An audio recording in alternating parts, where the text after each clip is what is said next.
حواس خمسہ کے فنکشن کو اگر دین کے طور پر ٹرین نہ کیا جائے تو پھر دین کے ساتھ وابستگی جو ہے وہ زیادہ دیر بعد ثابت نہیں ہوگی. حواس خمسہ مثلا آپ اللہ کی عبادت کر رہے ہیں، اللہ کے ساتھ لو لگا لیے، اور آپ کی آنکھ میں منظر غیر اللہ کا تیر جائے تو پھر وہ جو لو لگائی ہے اس کے اندر کمی آ جاتی ہے. اچھا، اللہ کی نے جو مہربانی فرمائی ہوئی ہے کہ اسی دنیا میں ملا جلا کے پھینک دیا خیر اور شر کو. ایک تو خیر کے اندر شر، شر کے اندر خیر، دنیا کے اندر. کیونکہ جب بات میں اسی دنیا میں ایک خیر ہے، ساتھ دوسرا جو احوال ہے وہ شر ہے، ایک بھائی خیر ہے اور ایک بھائی شر ہے. یہ جو ہے نا دنیا کے اندر ساتھ ساتھ آس پاس ملا جلا بلیک اینڈ وائٹ. ایک انسان کے اپنے اندر پیریڈ ہیں، خیر کا پیریڈ، شر کا پیریڈ، اور دونوں سے بیزاری کا پیریڈ، اللہ کی عبادت کا پیریڈ. اپنے آپ کے دور آیا کرتے ہیں ہر آدمی میں، ادوار. تو یوں آپ سمجھ لو کہ جس طرح آپ بیٹھے بیٹھے ایک نیند کا آ جاتا ہے دور، اب نیند آ گئی، یہ کیا آ گئی بھی، بیٹھے بیٹھے کوئی چیز آ گئی، کہتے نیند آ گئی. اچھا خاصا باتیں کر رہا ہے، اچھی خاصی باتیں سن رہا ہے، اچانک وہ کہتا ہے اب نیند آ. کوئی چیز اس کے اندر آ گئی جو اس کو اب اس پرانے فنکشن کے اندر ویسے نہیں بیٹھے دیتی جیسے پہلے بیٹھا تھا. اچانک کوئی چیز آ گئی نا. اور اسی طرح جو ہے وہ بیداری ہوگی. اسی طرح جو انسان ہے وہ اسی طرح انسان چلتے چلتے اچانک اسے خیال آتا ہے کہ میں اللہ کو ذات کروں. کسی نے بتایا نہیں بھی، خود بخود اچانک احساس پیدا ہو گیا. بڑھاپا بھی نہیں ہے، موت بھی نہیں ہے، اچانک اس کو خیال آ گیا کہ میں اللہ کی عبادت کروں. عبادت کرتے کرتے اچانک خیال آ گیا کہ چلو پھر کر لیں گے کبھی عبادتیں بھی.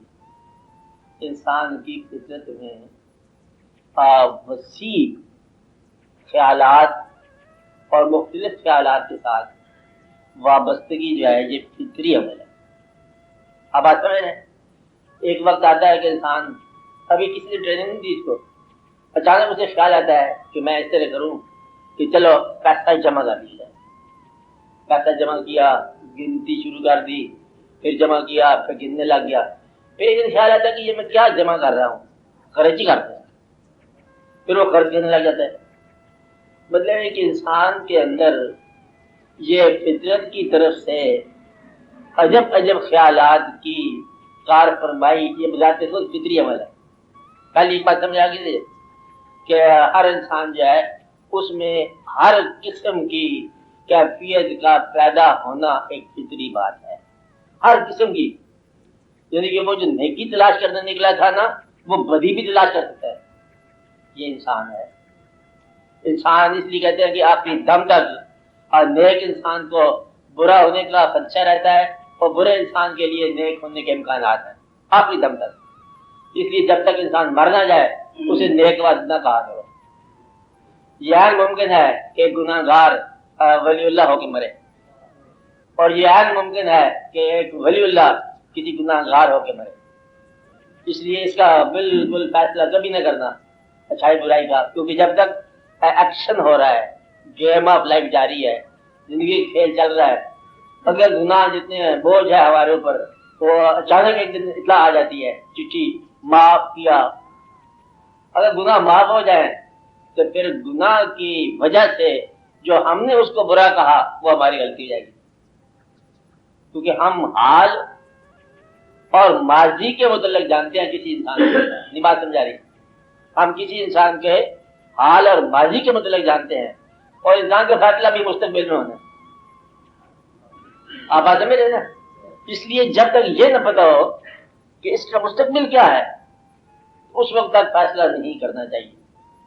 کچھ شخصیت کے ٹریٹس اور پہلو ایسے ہیں کہ جس میں ہم کہہ سکتے ہیں غالباً امکان یہ ہے کہ اس کا آگے جا کے کوئی نہ کوئی حادثہ ہو جائے گا کہ بہت برائی کر رہا ہے آدمی، یہ غالباً کی بات ہے۔ لیکن یہ بھی ممکن ہے کہ اس کو ظلمات سے نکال کے نور میں داخل کر دیا جائے، یہ بھی ممکن ہے کہ اس کے گناہ معاف کر دیے جائے، یہ بھی ممکن ہے کہ اس کو کوئی نیک ساتھی مل جائے اور اچانک نیکی غالب آ جائے، ممکن ہے نا؟ اس لیے یہ بڑے امکانات ہیں زندگی میں، کیونکہ بکھرے ہوئے امکانات ہیں، خیر کے بھی امکانات ہیں، شر کے بھی امکانات ہیں، اور زندگی کے اندر صحت کے بھی امکانات ہیں، بیمار ہونے کے بھی امکانات ہیں۔ اس لیے ابھی فیصلہ کرنا بڑا مشکل ہے کہ کسی انسان کے ساتھ کل کو کیا ہو۔ اب آتے میرے یہ ممکن ہے کہ صحت مند بیمار ہو جائے اور بیمار صحت مند ہو جائے، اور امیر جو ہے وہ غریب ہو جائے اور غریب امیر ہو جائے۔ وہ اللہ نے کہا کہ میں رات سے دن اور دن سے رات، یہ بڑا مثال ہے، رات سے دن اور دن سے رات۔ وہ پہلے فرمایا کہ میں ملک دیتا ہوں، ملک لے لیتا ہوں، حکومت عطا فرماتا ہوں، حکومت چھین لیتا ہوں، حکومت کے بعد حکومت سے معرومی ایک عجب راز ہے۔ اسے ابھی سمجھو کہ عجب راز ہے۔ حکمران کے لیے نہ حکمران رہنا ایک عجیب کیفیت ہے۔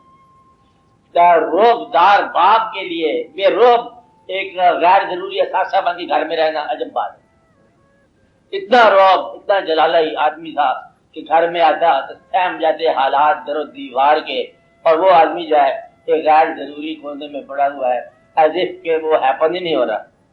ایسا وہی آدمی سیم اولڈ مین اب وہ غیر ضروری ہو کہنے کہ یہ اللہ تعالیٰ نے ایک عجب راز رکھا ہوا ہے کہ تو جن کے لیے اتنے گناہ کیے اور جن بچوں کے لیے اتنا بڑا درد کیا اور جن بچوں کے لیے تو نے مجھے چھوڑا، اب ان بچوں نے تجھے چھوڑ دیا،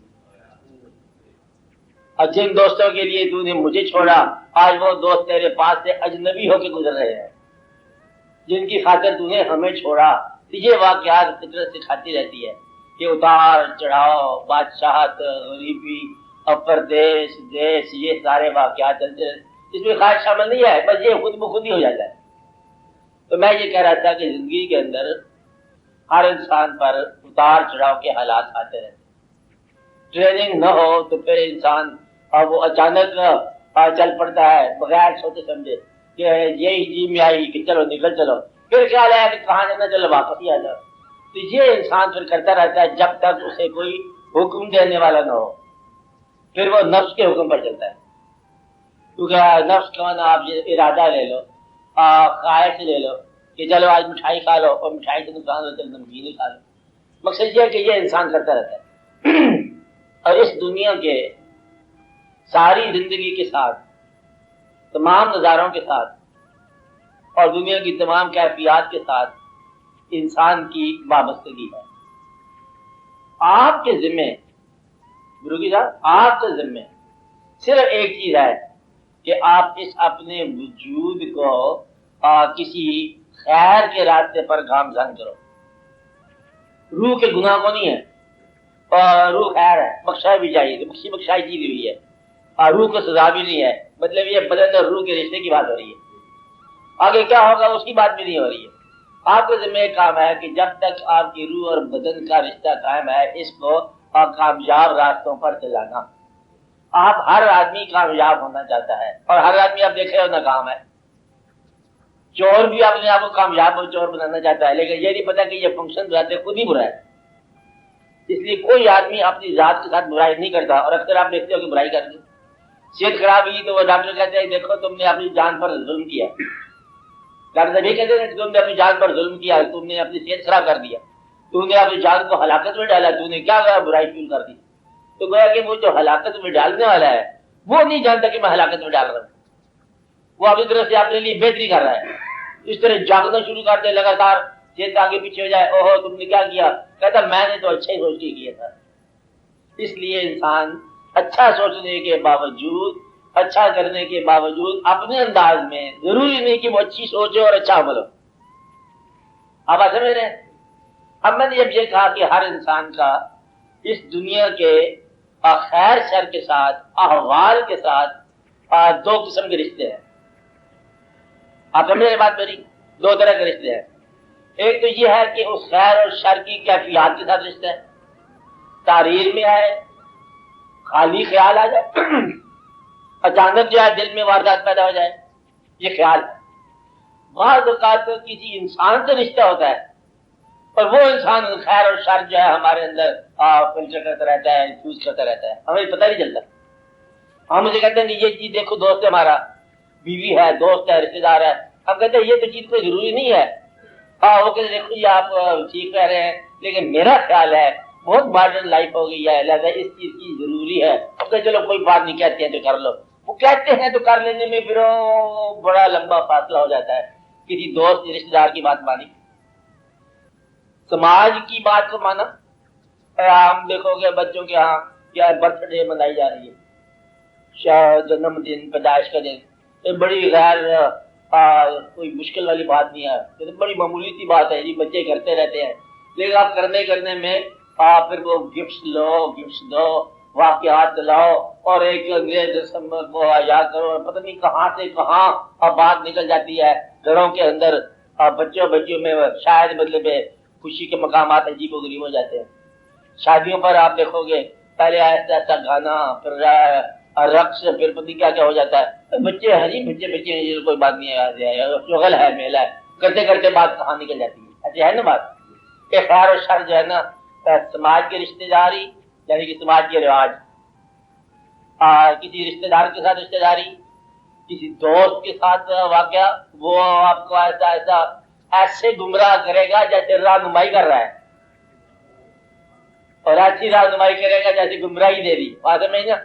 تو سب سے خطرناک دوست جو ہے نا، اور رہنمائی کے انداز میں جب آپ کے پاس آیا اور آپ کو رہنمائی نے کیا، غلط راستے پر چلا گیا، ایک عادت ہی بری دے گیا، تو یہ بھی ہو سکتا ہے. احوال کے اندر، دوستوں کے اندر، رشتہ داری کے اندر اچانک ایسے واقعات ہو جاتے ہیں. بعض اوقات ایک ایسا واقعہ ہوتا ہے کہ انسان پیور نیکی کی تمنا میں نکلتا ہے، نیک لوگوں کی تمنا میں نکلتا ہے، اور پھر اس کو ایک آدمی نیک نہیں ملا، جس طرح میں چاہتا ہوں وہ نہیں ملا، ریجیکٹڈ. پھر دوسرے کے پاس گیا، یہ بھی نہیں، دیکھو اس میں یہ واقعہ تھا، ٹھیک نہیں ہے، ریجیکٹڈ، فیل. اور عادت بن جاتی ہے فیل کی، اور سچے کے پاس جاتا ہے فیل پہلے ہی. کہانی اس کی لکھی ہے بزرگوں نے کہ ایک آدمی کو کسی نے بتایا کہ یہ دریا کے کنارے جو سنگریزے ہیں اس کے اندر پارس ہے. وہ بے شمار سنگریزے تھے، وہاں بیٹھ گیا، ہاتھ میں ایک لوہے کی انگوٹھی لے کے پتھر کو لیتا، جس آتا انگوٹھی کے اوپر کچھ بھی نہیں ہوتا، پھینک دیتا دریا میں. پھر وہ گنگ اٹھاتا پتھر کو، پھر رگڑتا، پھینک دیتا. تو چاہے تو کہ اٹھایا لگایا پھینکا، اٹھایا لگایا پھینکا، اور اتنے میں وہ جو ہے نا پارس اس کو بھی اٹھایا لگایا پھینکا. پھینکنے کے بعد پتہ چلا کہ وہ تو سونا ہو گیا. عادت بن گئی ہے. بات ہے یعنی کہ غلط کا انتخاب، صحیح کا نہ انتخاب، یہ بھی ہماری فطرت میں ہے. بات سمجھ آ رہی ہے آپ کو؟